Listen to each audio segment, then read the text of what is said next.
Salutations, crustaceans. I'm Lobster, and today we're reviewing something a bit out of the ordinary. Some might even call it paranormal. Let's check it out.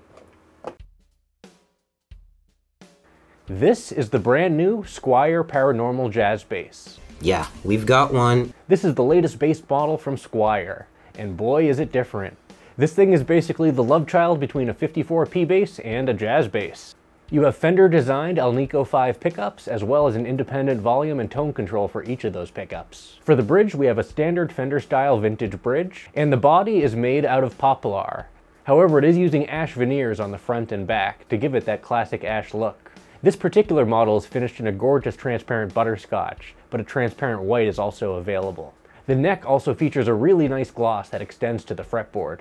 One other difference between this and the other top-of-the-line Squiers is that this one is actually made in the China factory, while the classic Vibe and contemporary models are made in Indonesia. I have to say, I really like the styling of this. I like how they took a gamble and kind of did a mishmash of two different basses to come out with something that's pretty unique, given how the rest of the Squier bass lineup is pretty much just Fender copies at this point. I appreciate the 62 jazz style controls with the dual concentric knobs, and I like how that works into the 54P bass style control plate. But now I bet you're all wondering, how does she sound? Well, let's check it out. You guys know what you need to do. Go ahead and pinch that like button so my hand can turn back to normal.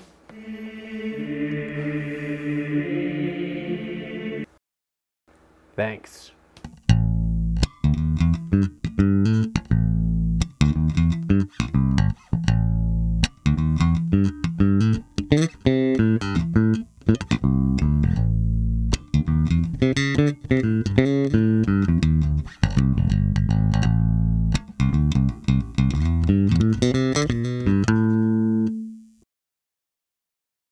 So right off the bat, I gotta say that this is the best Squier I have ever played. The neck construction feels a lot sturdier than the classic Vibe series made in Indonesia, and overall the fit and finish of this instrument is actually top-notch. Additionally, the electronics are really solid as well. This thing sounds really great out of the box. The gloss that they use on the neck is a really nice gloss, and it's not too sticky. I find it pretty easy to move around the neck. And I don't find my forearm getting stuck to the body, which is actually quite nice. Whatever they're doing with the finish, keep it up, guys.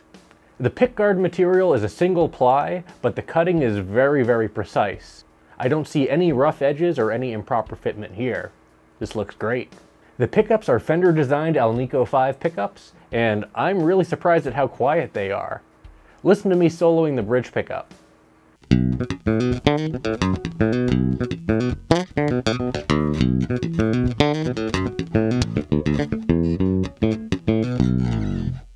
I don't hear a single hum, and that is pretty impressive for an instrument that costs $400. You guys have seen me look at other jazz basses that are easily $200 or $300 more than this, and they do have single coil hum coming out of the pickups. So I find that the pickups that they're using in this bass are actually really high quality. The stacked individual volume and tone controls for each of the pickups is a very nice thing to have here, and the quality of the pots that they're using seems to be pretty good. Also, the tone capacitor seems to be well suited to these pickups. Now let's check out how these pickups sound individually. Let's start with the neck pickup.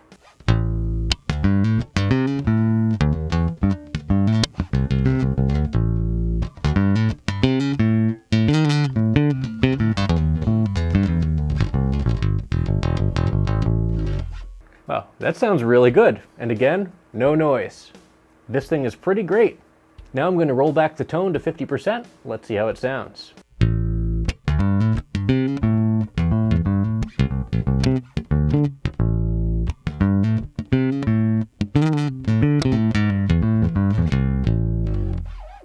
And finally, here's the tone all the way down.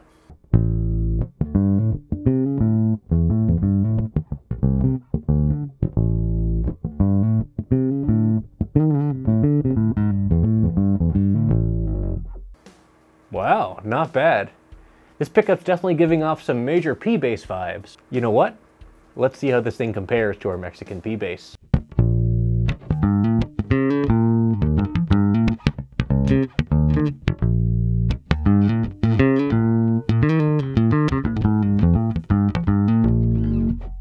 Now Now I know this neck pickup is a single coil, unlike the P-Bass's split humbucker, but this thing is definitely getting some real old school vibes out of this neck pickup, and I like it. Now, let's check out the bridge pickup.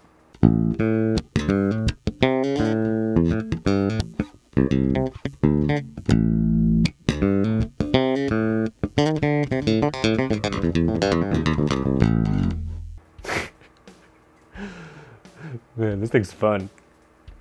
Now here's the tone at 50%.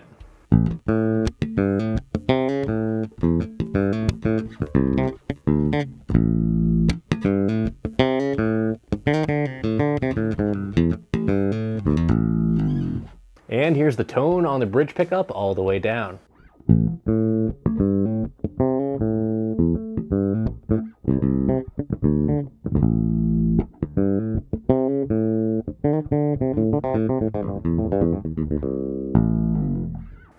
Not bad. And finally, how does she slap?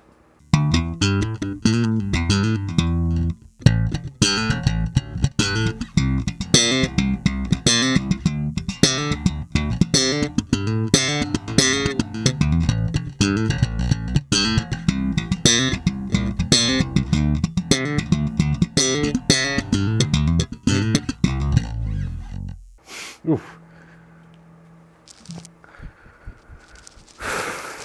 Whew. Get a little sweaty. One more time.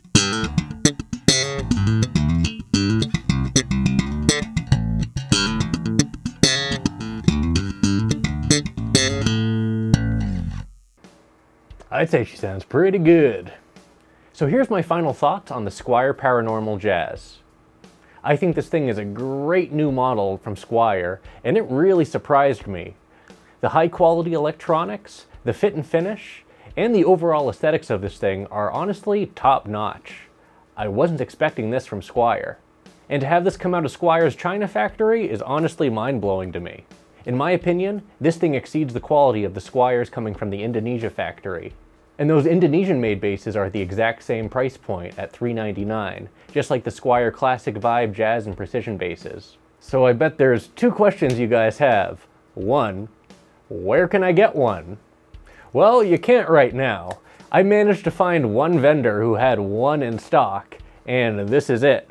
The rest of the ones that I've seen from Sweetwater, Musician's Friend, Guitar Center, and all over Reverb are all pre-order and expected to ship sometime in August or September.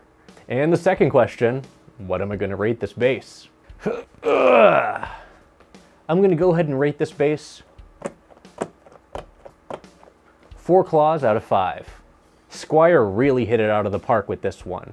The fit and finish, high quality materials, and great electronics make this thing a bargain at $400. And unlike other Squiers, which I personally thought felt a bit cheap, this model feels very premium, and I think it's going to stand the test of time.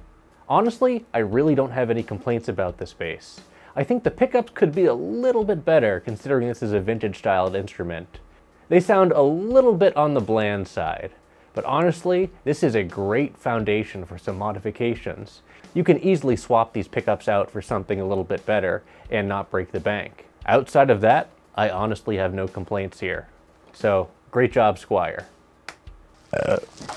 Well, that's it for this video. Thanks for watching, everyone. Be sure to like, subscribe, and leave a comment down below and let me know what you think about the Squier Paranormal Jazz. And as always, until we groove again.